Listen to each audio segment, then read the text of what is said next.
charming wife, Dr. Sunaya Nariman.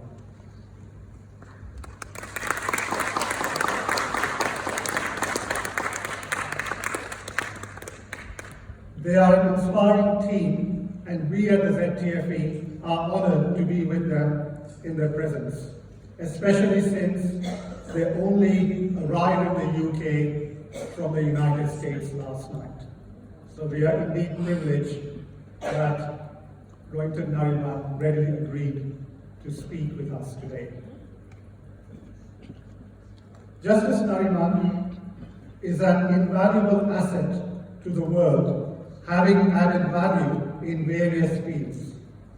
In addition to being a most accomplished lifetime of service for upholding the law and being an expert on comparative constitutional law and civil law, he is a polymath. His holistic accomplishments include being a scholar on Western music and, as an Edward, studying Zoroastrianism and comparative religions. He has authored several books, including The Inner Fire, Faith, Choice, and Modern Day Living in Zoroastrianism. Justice Nariman's service to upholding the law is invaluable.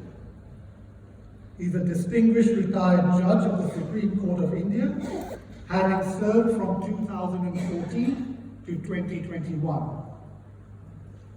Justice Nariman places high value on merit and fairness, placing importance on timely delivery of judgments. He has an average of 43.9 judgments a year, far exceeding the average of 26.7 judgments in India. And as you know, folks, in India, justice takes longer than even in the United Kingdom.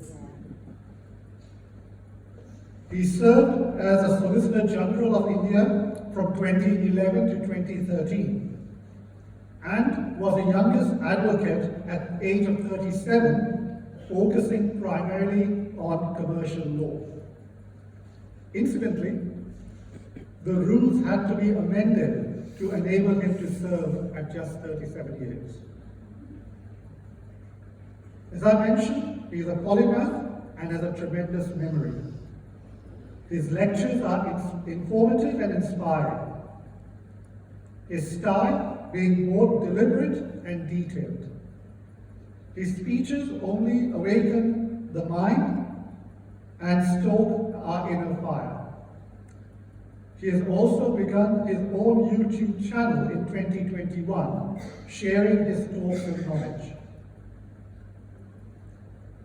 On Friday, the 1st of July, 3 weeks ago, in front of 1,200 participants from 16 nations across the world, Justice Edward Rohinton Nariman was invited to deliver the Professor Kekashu Dinsha Irani Memorial Lecture titled Gender Equality, the Rights of Parsi Women and the Advent of the Constitution of India, which was the opening keynote address at the 12th World Zoroastrian Congress in New York.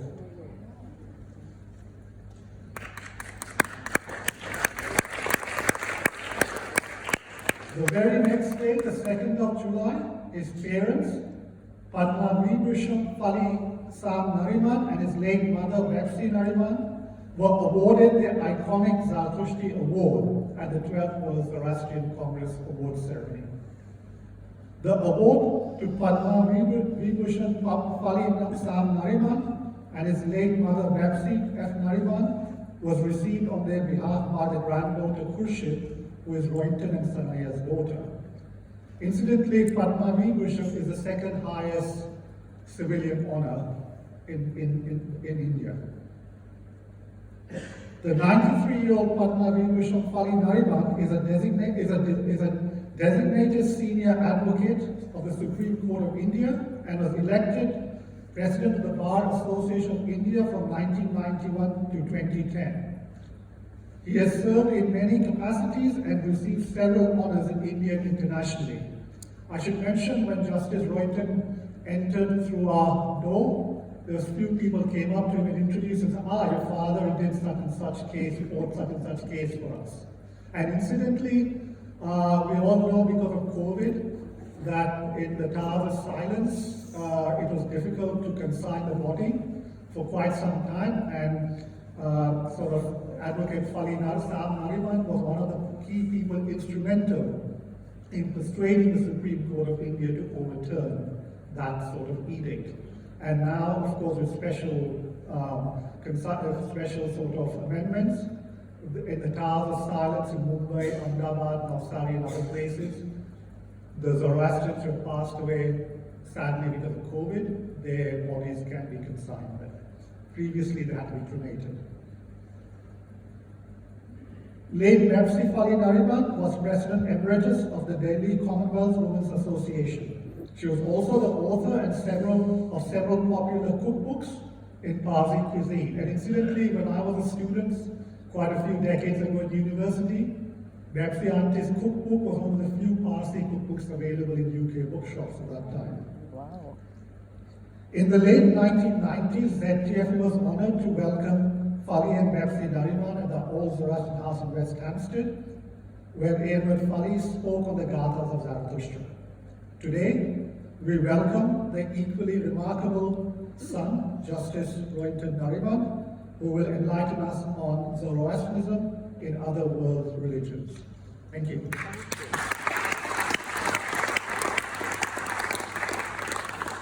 Thank you, Malcolm. Good evening, ladies and gentlemen. Very, very nice to be here with all of you.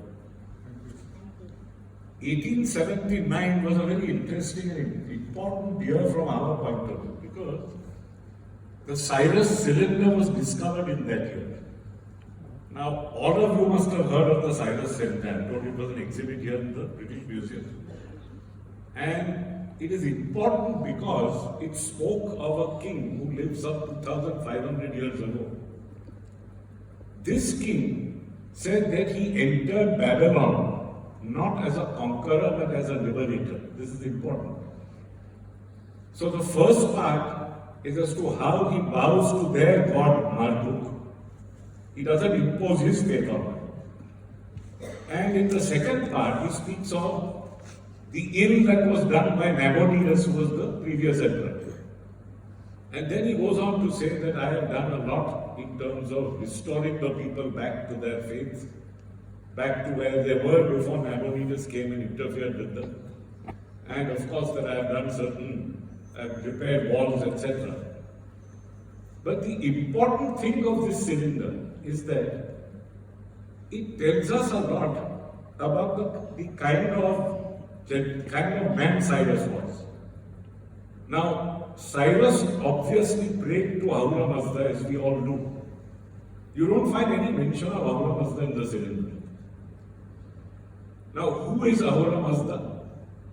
And who coined the expression Ahura Mazda? For this, we need to go straight back to the Rig Veda as a start. Because in the Rig Veda, we have a number of speculations as to what is God, who is God, etc. The last mandala, that is mandala 10, speaks of some very interesting speculations of the Godhead, so to speak. In the chapter 71, you're introduced to a smriti with a bellows called Brahmanaspati. And this form of God blows breath into mankind and thus creates life. You are also told about a lady called Aditi and another lady called Daksha, and how Daksha and Aditi produce each other. And finally Aditi produces 8 Adityas, 7 are solar deities who are immortal. The 8th is called Martanda, that is, that which is born in order to die, and that's mankind. So we have that interesting speculation. If you move on to chapter 81, you have Vishwakarma, which is a kind of great architect who's fashioning the universe. In verse 90, or chapter 90, which is the most interesting, you have the famous Purush Shukta, where the universe is like a cosmic man. So So we have all these very interesting speculations, and 3/4 of that cosmic man is in the heavens, only 1/4 is on earth. From the top part came the Brahmins, the caste system is set out in detail. From here came the Kshatriyas, from the knees, etc., came the Vaishyas, and of course from the feet came the poor serfs.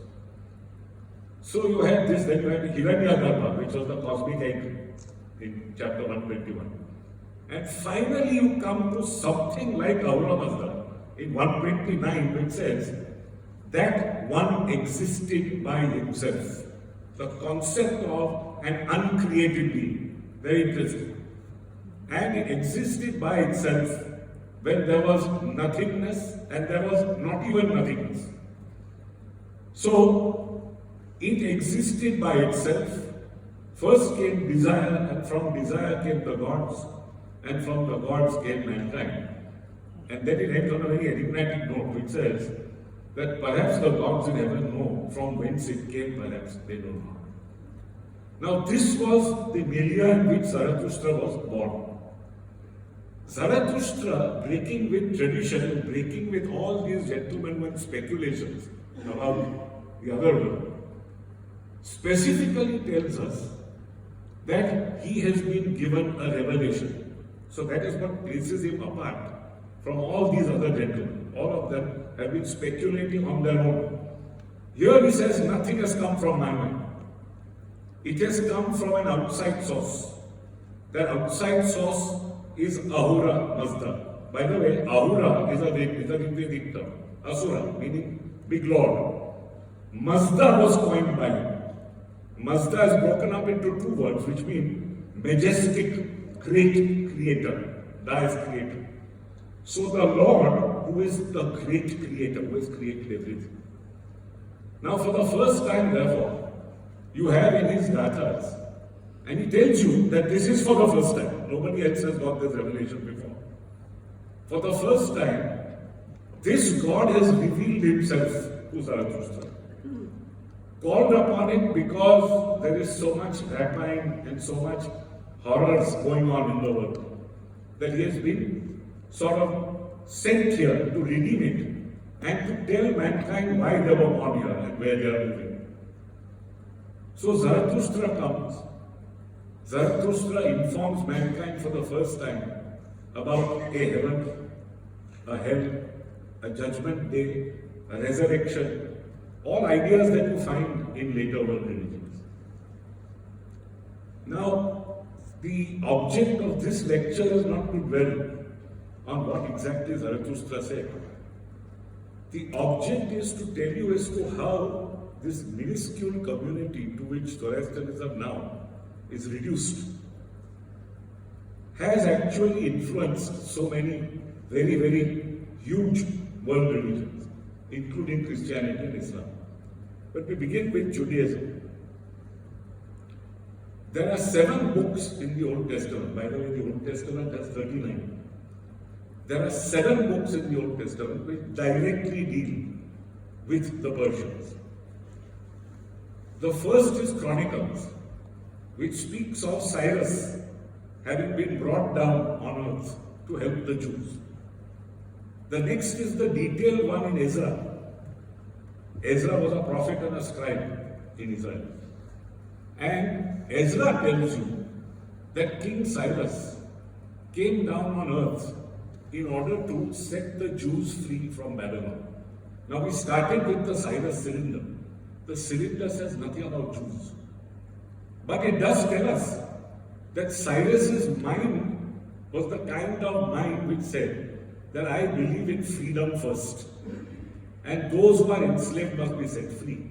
So at least we know that the Babylonians who were made to follow Nabonidus' religion were given back Marduk and were given back their lands, their temples, etc.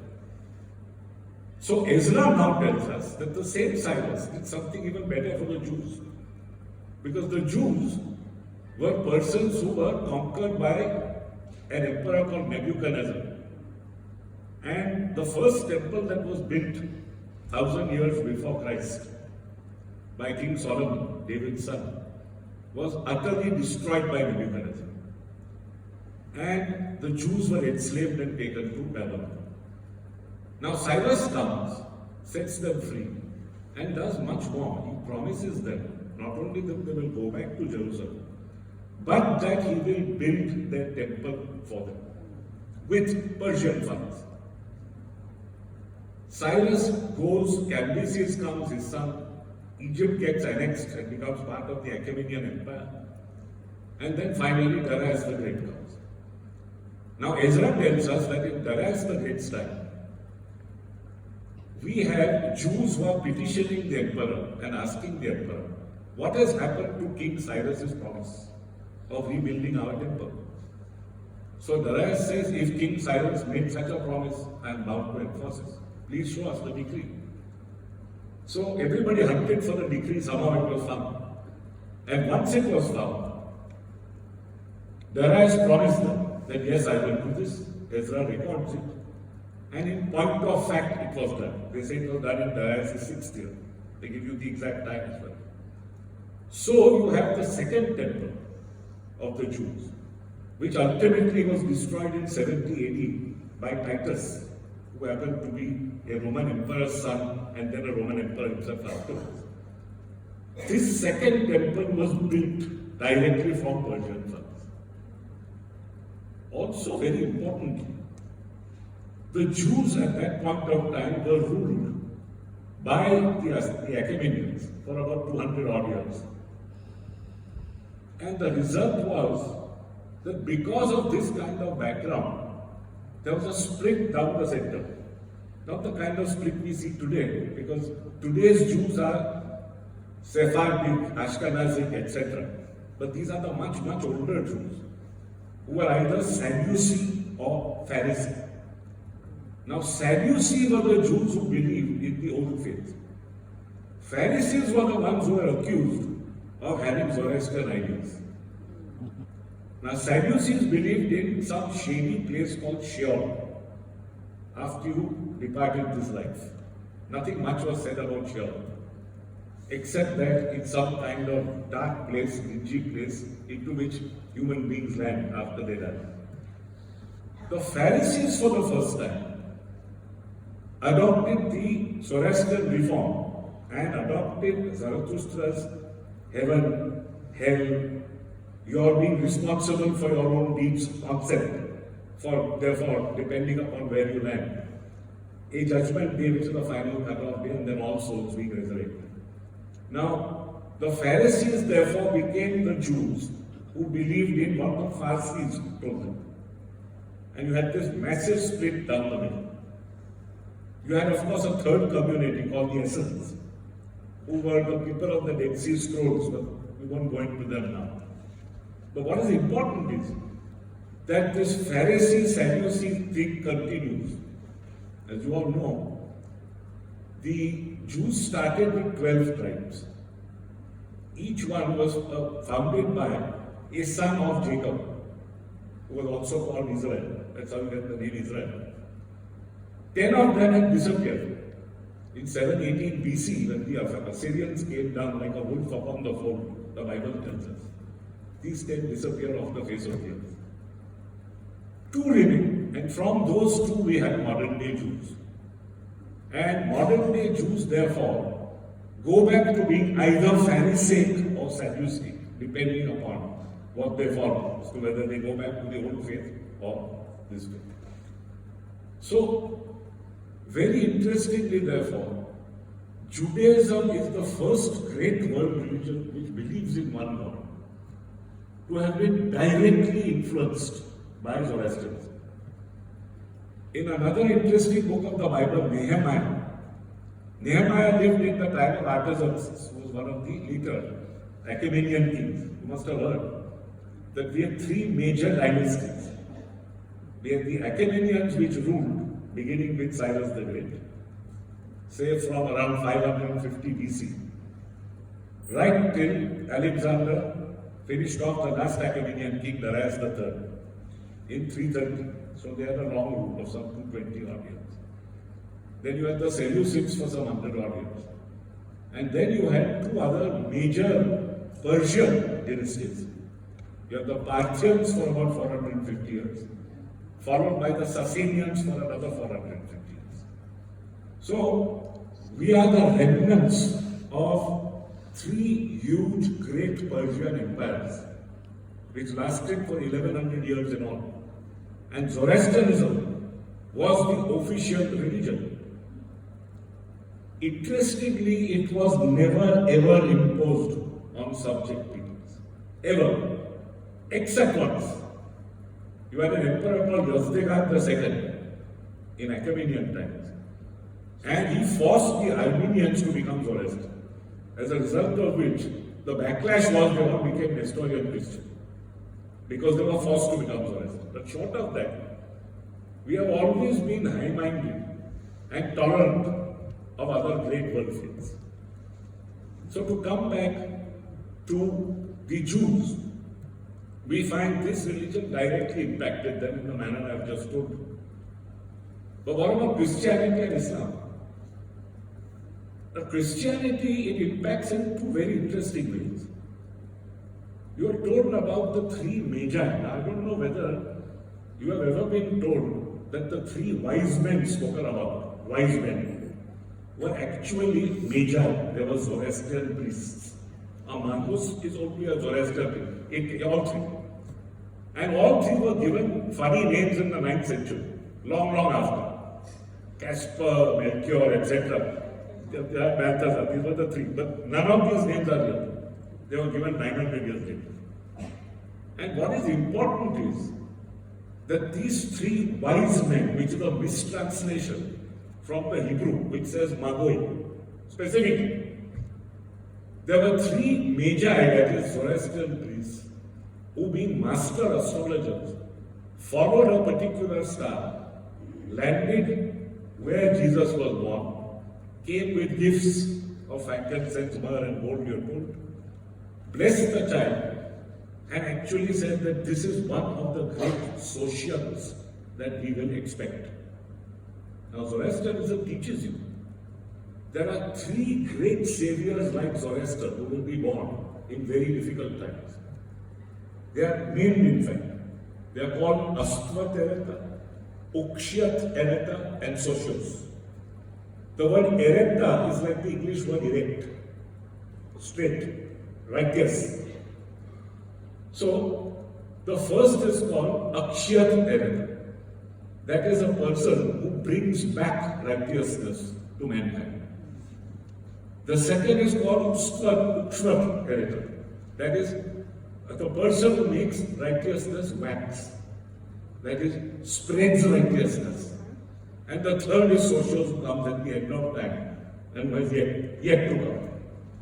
So these magi were expecting one of the first two. We don't know whether it was the first or whether it was the second, but an educated guess is that it was perhaps the second. Because the Buddha was perhaps the first. And the Buddha Jatak stories tell us that like Jesus, who had a virgin birth, Buddha's mother was only a vessel who delivered him and perished. And she delivered him by a huge white elephant entering her womb. The huge white elephant is none other than Sventamine, the Holy Spirit, exactly like Jesus. So if Holy Spirit 1 was Buddha's father, then Holy Spirit 2 is Jesus' father. And that's why a speculative guess on my part is that this is Jesus' Ukshyat Ereta. Astvat had already come. Important point is, Zoroastrian priests were expecting a social. Given their studies in astrology, given their following astrology. Which is how they came, bless the child, and went. An interesting postscript is that nothing is known about Jesus between the ages of 12 and 30 in the Bible. You must have noticed. Anybody who's read the Bible, the New Testament, must have realized that Jesus walks out when he's 12 and walks back when he's 30. Yeah. So you have nothing about the lost years. Now the lost years are given to you by an Aquarian gospel. Some American called Dowling Levy gets a visitation, and he calls it the Aquarian Gospel of Jesus. And that tells you what Jesus did in the lost years. Among other things, apparently he visited these three wise men in Persia, disputed with them on the origin of evil, because at that point of time, which was the Parthian time, at the time Jesus lived, the current Zoroastrian belief was that you had an Nariman, who was an all-powerful devil, for the time being at least, who opposed an all-powerful God. The only difference being that the devil was not omniscient, like him. And Jesus corrects them and says, no, sorry, there is only one God. There is no such thing about the origin of evil. Evil is poor choice. Exactly what Zoroaster taught, much earlier. And carries on, preaches at the Jagannath temple in India, goes and learns Buddhism in Tibet. All this is mentioned, very interesting book. And then finally returns at 30 to conduct that fabulous ministry of 2 years, which now has led to so many Christians existing in the world. So we have point number one, the three major. What's point number two? Point number two is Christmas itself. Now Christmas is not Jesus' birthday. Jesus is a summer baby. In fact, the Gospel of St. Luke specifically says, when shepherds tend their flocks by night, the Savior was born. Nobody tends his flocks by night in December in Israel. They only do it in May. So we may take it that Jesus was a summer baby. How come then the 25th December was fixed as Christmas? For this we come to another interesting divinity which emanates from Zoroastrianism, Mithra.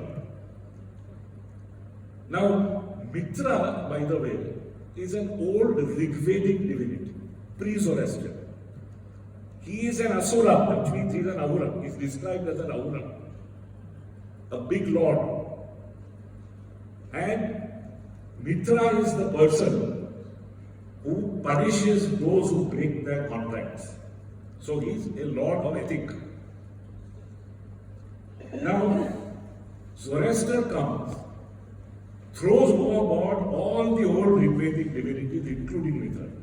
You will find no mention of Mithra in the Gathas. There is only one God who is worthy to be worshipped, and that one God is the creator of everything. How does Mithra reappear? Because we have Yasnas, we have Nyansis. In the Yasna Haptan Gaitri, which is the Yasna of the 7 chapters written somewhat after the Gathas, we have a creeping back of all these old divinities. Because when priests went around trying to spread Zoroastrianism, that is the Gathic Zoroastrianism, there are pockets of resistance. And those pockets of resistance had to be somehow or the other brought in. And they were brought in by saying, all right, Mithra may not be a god, so he's no longer an Ahura, but we'll make him a Yazaka. So we'll make him an angel.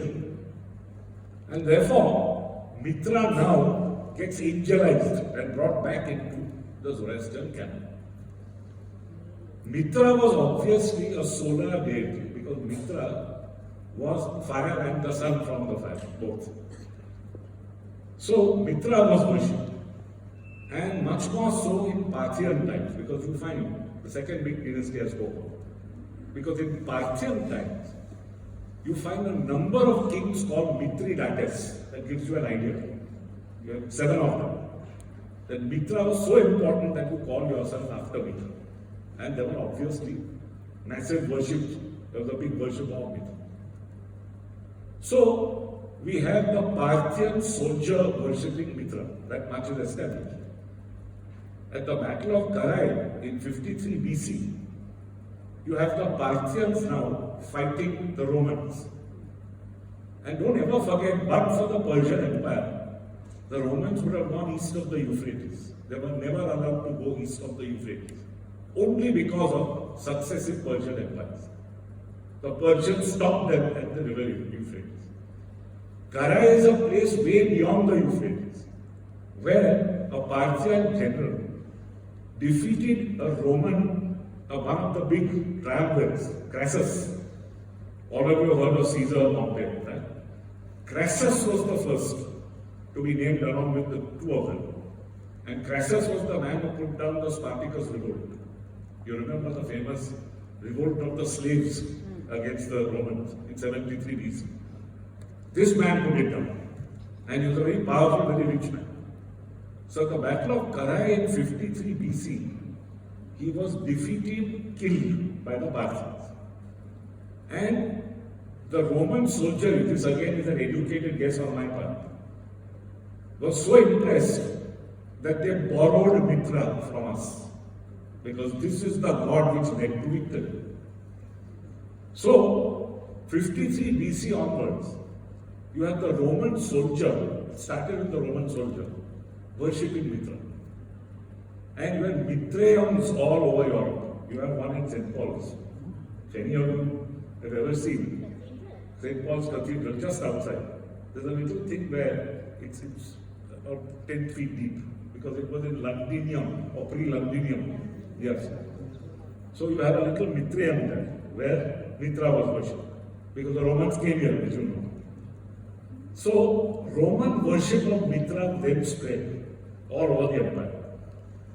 And when it spread over the empire, you had Christianity and Mithraism now rivaling each other. Constantine the Great, finally, after the Battle of the Milvian Bridge in 311 AD, accepted Christianity. And having accepted Christianity, then made Christianity the religion of his empire, much as Vistas had made Zoroastrianism the religion of the old empire Vistas. So, we come back to Christmas. How did, therefore, Christmas become Christ's birth? Christmas was always Mithra's birth. Sol Invictus, that is the invincible sun who was worshipped by the Romans, was Mithra. And his birthday is December 25th because that's the lowest ebb of the sun. So the sun is born every year this day, waxes and then wanes, and then is reborn every year on 25th December. And 25th December was something like the Diwali festival in India. It was the most important festival in pagan Rome. Now when Christianity replaces Mithraism, obviously Diwali had to be replaced by something. So, the equivalent of Diwali, which is Mithra's birthday, now got replaced as Jesus' birthday. Because Christianity now became the Roman Empire's new religion. And this is the interesting story of Christianity and how, in point of fact, it was Mithra's birthday which Jesus then surpassed. There are a lot of other very interesting similarities between Mithraism and Christianity, early Christianity, which I don't have time to go into.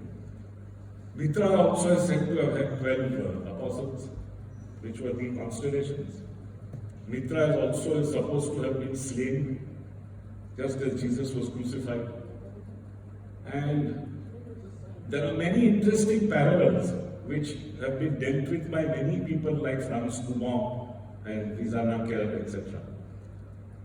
So, early Christianity again, especially the Eucharist again, you have dip bread into wine, which is Christ's body and Christ's blood, was an early Mithraic ritual.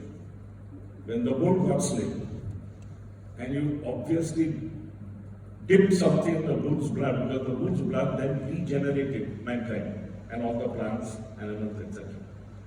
So, you find that there is a direct correlation between Mithraism now and Christianity, early Christianity, which has now gone unnoticed into the Christianity that is practiced today. There's a lot else to tell you, but then one must move on. There's not much time. The next great religion is Islam. Now, how do we impact Islam? There's only one interesting verse in the Quran, which is chapter 22, verse 17, which specifically speaks of Magians. That is us. It speaks of Kitabians. So it says, Jews, Christians, Sabians, of Sheba, Yemen, Magians, and others. So therefore, the four of us are are put together as Kitabians, that is persons of the book, people who have a book, have an actual religion, a founder, and who believe one God. So we have Magian therefore mentioned in chapter 22, verse 17. What else do we have? We have a very interesting and enigmatic chapter called the Cave in chapter 18 of the Quran. It's a long chapter, and in one part of it, Moses, who was the great Jewish prophet who led the Jews back into the promised land, meets a prophet who is unnamed and who is not an Old Testament prophet. Now, please understand, the three Abrahamic religions all believe in the Jewish prophets, then Jesus, and before Muhammad, all the others, whoever else came, ending with Muhammad. They are named in the Quran.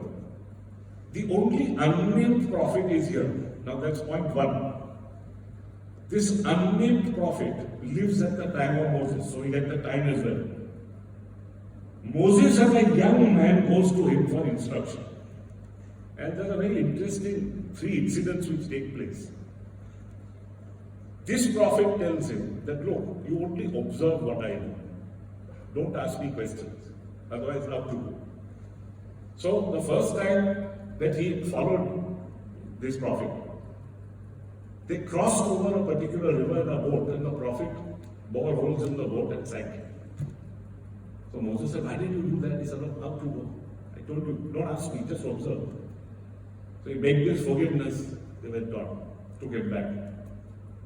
Then, incident 2 was a devastating incident where they found a young man sitting under a tree, sleeping. Prophet goes and kills him. Moses gets the shock of his life and says, what have you done? Again, told me. One more chance. The last chance then comes, and Moses now forfeits his right to follow this great prophet. That last chance is spent on some treasure being picked up and buried in a particular spot. And then the prophet tells him that you are obviously not a person who is ready to receive any initiation. But to satisfy your curiosity, I'll tell you why I did each of the three things. The first thing I did because there was this king running after these poor people. And had I not worn holes in that boat, the king would have got hold of the boat, crossed over and finished them. It's because I wore holes in the boat that he got stopped in his tracks. Those people escaped. Second, why did I kill that boy? Because the boy was a rotter and was going to finish his parents. All this I know because God told me. So, I was instructed by the Lord to finish him because the parents were extremely God-saving. And he said they would now be gifted with another child who would look after them in their old age. And the third, what happened to the treasure? The treasure is some orphan's treasure, which had to be reburied because otherwise somebody else would have picked it up. And when the children attained majority, it's now up to me to give it to them. Now what is interesting is, after these three incidents, you have a mention of a person called Dhul Karnain. Now Dhul Karnain in Arabic means two-horned one. The two-horned one is obviously a person who has two hands, who wears two hands. And Dhul Karnain is only explained if you read the book of Daniel in the Old Testament. Because chapter 8 of Daniel specifically now speaks of a ram and a goat in chapter 8. The two-horned ram, Daniel says, is none other than a Persian emperor. One horn is Mede, the other is Persian. So, it is an obvious reference to Cyrus. This great emperor will continue to rule until he is finished by a ram with one arm who comes from Greece, Alexander. Now, if we tie up these two things together, and a Persian emperor is spoken of immediately after an unnamed prophet, who could that prophet be? I have speculated that it may perhaps be Zoroastrian. For the reason that unlike the Jews, there is no other Persian prophet until much, much later. We have Mani and Mazda who come much later. But at that point of time, there was only Zoroastrian. And if it is Zoroastrian, and one more important indicator, this was a prophet who got a direct revelation from God. There was no angel interceding. We are told that in the Quran. Muhammad gets his message from Gabriel. The Jewish prophets get their message from Gabriel, Michael, etc. This one gets it directly from us, from the Almighty. Now, if you put 1 plus 1 plus 1 plus 1 finally, you will arrive not at 22 but at 4. And 4 is, and again my speculation, that if this is Zarathustra, then Zarathustra's date also gets established. It's very important from our point of view, because nobody really knows Zarathustra's date. 500 BC is clearly wrong, but then how long back? The Greeks say 6,000 years, maybe the year wasn't a year, we don't know. But we certainly know that Moses is anywhere between 13 and 1200 BC. And if it is that, then Zarathustra is dated at 1300, 1200 BC. So this is the interesting now emanation from Islam. When we go back to, have I exceeded my time by the way? No. Let me carry on for 10 minutes. You have two other very interesting Persian prophets who come afterwards.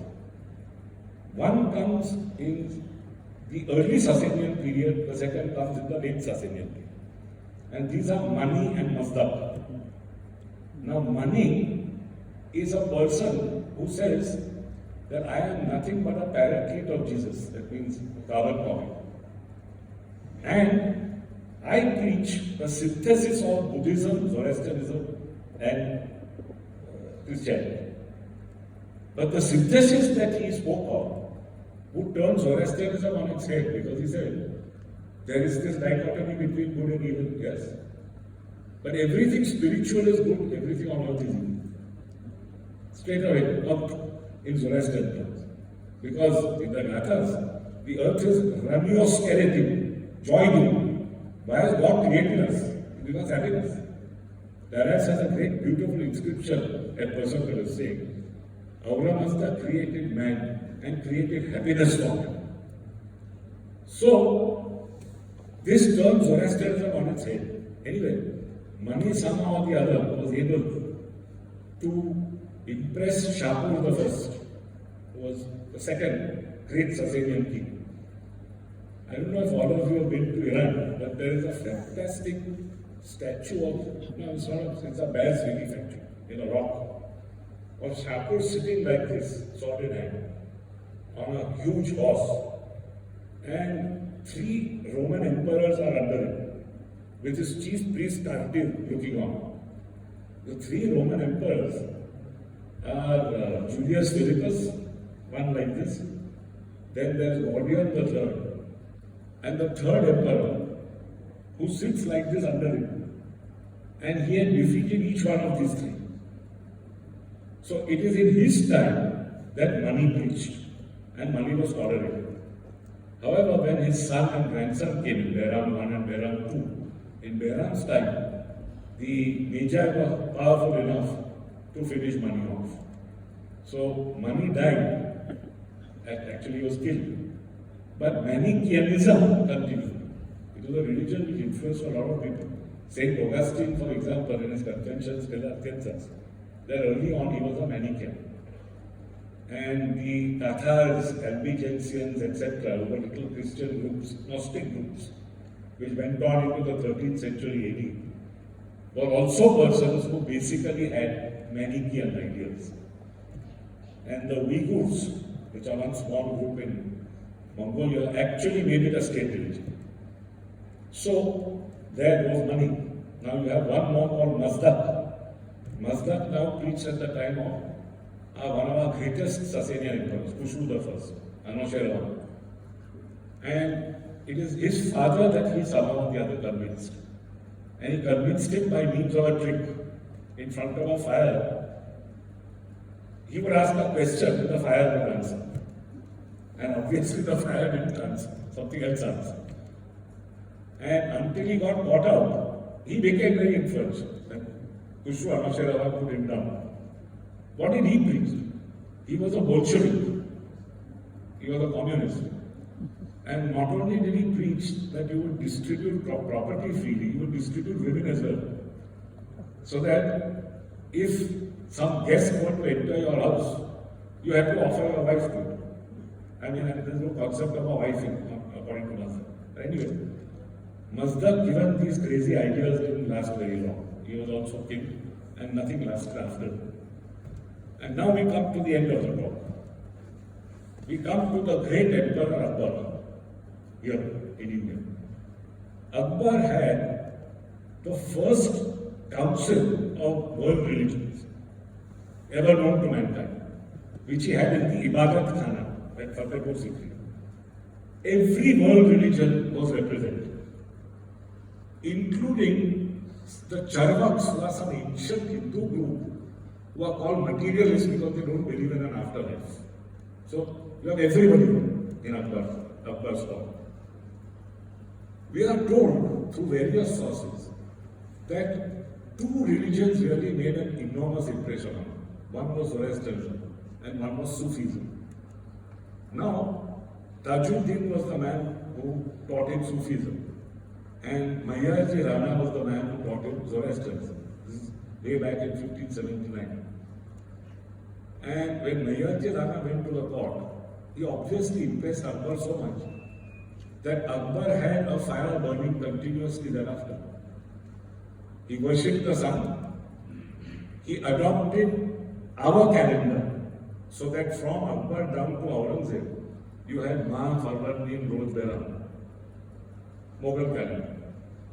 And above all, Navroz became the single most important festival in the country. Kamsheji Navroz, big festival. So, thanks to Akbar, we really started moving upwards, the Parsis here. Until then, we were an unknown lot, quietly farming. And thanks to him and thanks to his patronage, we started moving upward and started doing very well.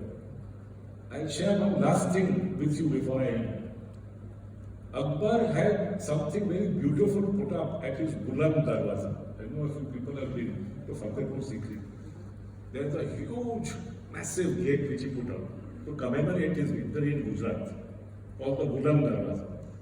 And in Persian, there's a lovely saying which says, Isa, peace be upon him, that is Jesus, peace be upon him, said, do not build houses upon this earth, but build bridges to the next world. For this earth is but a moment. Spend it in prayer. The rest is unseen. This man, therefore, was the ultimate philosopher who gleaned what he could from all the great world religions. And when he came out with his famous Deen-e Ilahi, which was his own faith, he essentially had Sufi ideas and Zoroastrian rituals in Deen-e Ilahi. Unfortunately, this remarkable faith which has influenced so many faiths is now down to a trickle, a few of us who now. But it's important to disseminate this to everybody else. Because when Darius and Xerxes lost the famous battles of Marathon and Salamis, Persia lost center stage in the world. May someone bring it back. Thank you all very much.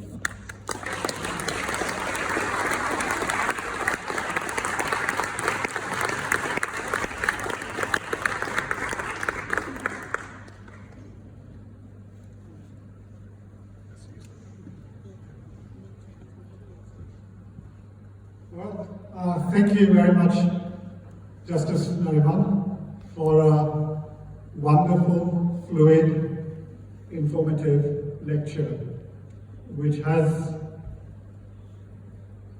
given us a lot of food for thought. And thank you very much for sharing your knowledge, and also very analytically put as a true judge, trying to ascertain information to then narrow it down to what it should be and draw a conclusion. The aspect of Meher or Mithra, I think, yes, it's very important, and it's a classic case. I think it's not only in Zoroastrianism, but all other religions or ideas, thoughts, political thought, philosophies, where you get a central person coming and promoting or preaching a specific idea. But then his followers or her followers have to make amends and make compromises, because in the real world, you do have people of what we call the old school or the old guard. They have to make amends with the new thought and the radical people. And this is how, in a sense, Mithra, the prominence of Meher came about. And I think if those amongst you who read Professor Boyce's book, Zoroastrianism, Their Religions and Belief, part of it, she gives a very clear how Mithra took an important stage after Ahura Mazda. That's a very important thing, and how cleverly the kings of ancient, the Achaemenid king of ancient Iran, together with the then Mohammeds, came to a compromise with the leaders of the Mithraic religion of that time. And I think there's also another one, I think in the turn of the 20th century, the famous memorial volume to Khosrow Arkama, which also talks about how the calendar developed and how Mithra played an important stage in there. But everything under Ahura Mazda. And this is something, as Justice Nariman rightly said, is what the key contribution of Zarathustra is to human society, is this idea of a majestic creator who encompasses everything. I think I'll open it now to questions. So if I can just request... Haven't you had enough of me? No. I think the public, if I may... Sorry, if I can request, I know some of you have got a loud voice, and do not use this mic, but I would encourage you to speak in the mic, because we've also got people listening to this lecture online, not only in this country but abroad. So Spenta, please go ahead. Good evening, everybody. Good evening. Good evening, sir. Thank you for coming and giving us more wisdom. I wanted to ask you about the calendar you said that Akbar was following. Are they currently following that calendar? And is that the firstly calendar you're talking about? I told you it carried on till Aurangzeb. So it was not after Aurangzeb. But the Nizam of Hyderabad, as a satrap of the Mughal Empire, continued with this calendar. So that even till, let's say, the early 1900s, if you find a date in the Nizam's dominions, you will find it exactly as you find our calendar. Next question. Sorry. Rusi, would you like to ask a question? Sorry, Mike. Sorry, let Rusi. Ek minute. Yes, very much, please. No, please speak it because others can listen. Hello? Yes. Thank you very much for your knowledge. But as I come from India, I have learned more about Vedas, So you have not given any comparison with Vedas. It's supposed to be the oldest in the Hindus' religion. So what comparison have you got with the Zoroastrianism? I didn't compare the Vedas. In fact, I said Zoroaster emanates from the Vedas. He comes out of the Vedas. And for the first time declares that there is only one Ahura. the Vedas had several asuras, which are auras. Like, for example, Mithra, Varun. He now says, there is all these auras are out. There is only one aura. That aura I will call Mazda. And Mazda alone is the great creator. So that's why he says, I am the first ever to have been appointed by Mazda to give you this revelation. In contrast with all the great seers of the Rig Veda who came out with speculative theories, as I told you. Thank you.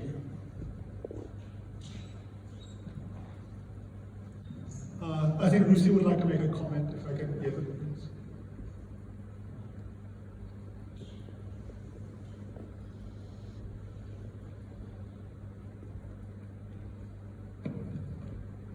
I was just comment on the calendar that was followed in India in the Nizam's time under the Islam rule. But the calendar, our calendar, Fasli calendar, has been followed in Iran all the time, so much so that even today they are still following the Zoroastrian calendar. They have lost the concept of the days. In other words, the first day is Zohar, Bahman, Shahar, but they call it the first day, the second day, the third, because I distinctly remember the prayers were on the 19th day, because the 19th day is the Farvardin. To them, they also celebrate the Farvardin Rosh and the Farvardin Ma, and all the Tirgan, the Mehragan, celebrated over there. And that is not only in Persia, but right throughout the Middle East, you go over there. The sense of that Nowruz is there, very, very prominently there. So the cultural aspect is not forgotten throughout the Middle East, and very much so prominently in Iran. And it's a fact that even after the revolution, they desperately tried to change the calendar and get rid of the Shahnameh, nothing to do with the name of the Shah. But they miserably failed in those identity, eradication of those identities as well. So from that point of view, there is the background cultural aspect of Zoroastrianism still persisting in the Middle East, and particularly to Iran. That wasn't the question. Thank you for the additional information. Any other questions or comments, observations? Junkin, would you like to?